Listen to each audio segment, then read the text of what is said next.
আসসালামু আলাইকুম বন্ধুরা, কেমন আছেন? আশা করি ইনশাআল্লাহ ভালো আছেন। আজকে মামুনুল হক সাহেবকে নিয়ে কিছু কথা বলবো এবং উনি জানেন তো জামিনে বের হয়েছে। তো মূলত উনি বৃহস্পতিবারে আর সর্বশেষ জামিন পেয়েছেন লাস্ট মামলায় গত বৃহস্পতিবারে। তো উনি এর আগে 36টা মামলায় জামিন ছিল, আরো একটা মামলা, মোট 37টা মামলা। তো লাস্ট বৃহস্পতিবারে ওই জামিনের কাগজও কারাগারে পৌঁছেছিল, কিন্তু রাত হয়ে যাওয়ার কারণে কারার নিয়ম মাফিক ভাবেই সন্ধ্যার পরে কোনো আসামিকে ছাড়ে না। শুক্রবারে উনি জামিনে বের হয়েছেন। অনেক দিন আগের কথা অনেকে ভুলে গিয়েছেন হয়তোবা উনি কি কারণে অ্যারেস্ট হয়েছিলেন। ওনার কিছু ভুল ছিল যেটা সুযোগে কাজে লেগিয়ে দিয়েছে সবাই। কারণ উনি ওনার দ্বিতীয় ওয়াইফকে নিয়ে রিসোর্টে থাকতে এসেছিল। সেই সুবাদে এলাকার কিছু আওয়ামী লীগের লোক ওনাকে আটকিয়ে মেয়ে সহ ধরেছে বলে জিজ্ঞাসাবাদ শুরু করেছিল এবং ওনার কাছে ওনার বইয়ের বৈধ ডকুমেন্ট চেয়েছিল। তখন তাৎক্ষণিক উনি জিনিসটা দেখাতে পারেনি এবং উনি আসলেই বিভ্রান্তিতে পড়ে গিয়েছিল। আমরাও মূলত চিন্তা করলাম ওনার এই জিনিসটা উচিত হয় নাই, কারণ এর আগে মাদ্রাসার ছাত্র কয়েকজনের মৃত্যু হয়েছিল। তো উনি ওই সময়ে রিল্যাক্স করতে আসছে রিসোর্টে দ্বিতীয় স্ত্রীকে নিয়ে, যেটা মূলত মিডিয়া এবং অনেকে জানতো না। ওই দুর্বলতার যে নিয়েই তখন পুলিশ যখন তাকে জিজ্ঞাসাবাদ করছে, উনি সঠিক উত্তর তাৎক্ষণিক দিতে পারে নাই। তো উনি তো ইসলামিক মাইন্ডে চলেন, অবশ্যই উনি হয়তোবা গোপন রেখেই ইসলামিক মাইন্ডে উনি বিয়েটা করেছে। তো সেটা তো আর সরকার দেখবে না, সরকার দেখবে আইন, কাগজপত্র। মামুনুল হকের দুর্বলতা বলেন, ওনাকে আটক রাখতে পারে নাই ওই দিন ওনার সহকর্মীরা এসে তাকে ছিনিয়ে নিয়ে গিয়েছিল এবং রিসোর্টে অনেক কিছু ভাঙচুর করেছে। এটা বলার উদ্দেশ্য একটাই, সেটা হলো উনি কি কারণে জেলে গিয়েছেন এটা অনেকে হয়তোবা মনে করতেছে ভাবে কোনো ক্রাইম আবার করেছে কিনা, সেই কারণে হয়তোবা অনেকে জানবে, তাই বললাম। প্রসঙ্গত উনি 2021 সালে 3 এপ্রিল নারায়ণগঞ্জে সোনারগাঁও রয়্যাল রিসোর্ট এক নারীর সঙ্গে হেফাজত নেতার মাওলানা মামুনুল হকের অবরুদ্ধ করেন স্থানীয় আওয়ামী লীগের নেতা কর্মীরা। বুঝছেন তো, দ্বিতীয় স্ত্রী, কিন্তু কাগজপত্র ডকুমেন্ট না থাকার কারণে সংবাদপত্রে এইভাবে এই কথাটা এসেছে, যেটা শুনতে খারাপ লেগেছে। কারণ উনি একজন মাওলানা।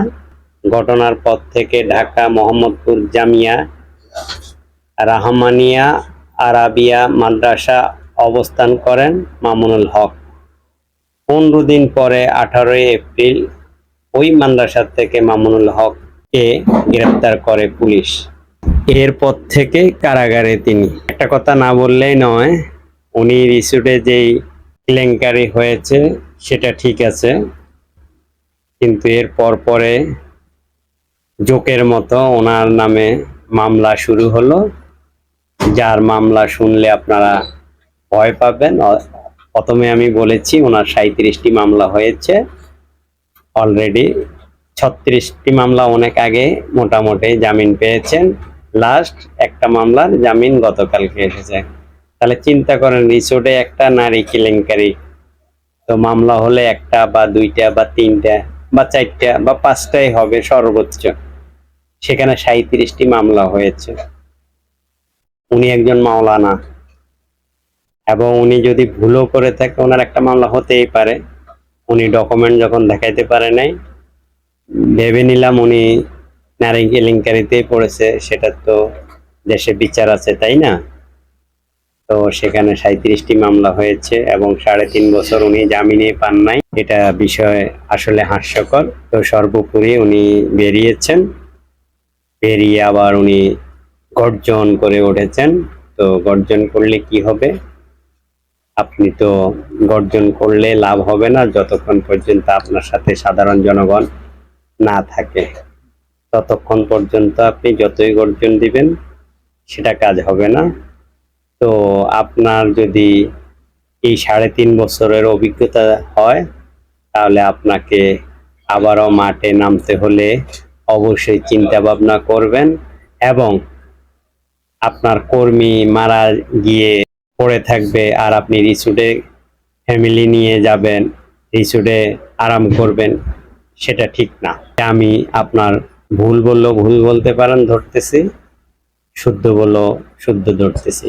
কারণ আপনি একজন নেতা, আপনার শত্রু থাকবে এবং আপনার আপনার বিপক্ষে যারা আছে তারা আপনার দুর্বলতাগুলো খুঁজবে, সেটাই স্বাভাবিক। তো আপনি সবচেয়ে মজার বিষয় হলো একটাই, সেটা হলো আপনি এত বড়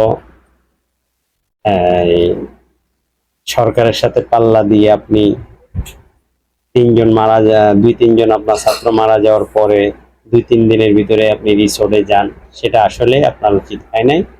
এবং গেছেন তো গেছেন, আপনার এটা সবাই জানে এবং কাপিন আছে, সেই বৈধ স্ত্রীকে নিয়ে যেতেন, তাহলে আর এত কিছু করার সুযোগ পেত না। হয়তো বা আপনাকে অন্য মামলা দিয়ে ঝামেলা করতে পারতো, কিন্তু আপনার চরিত্রে কলঙ্ক দিতে পারতো না।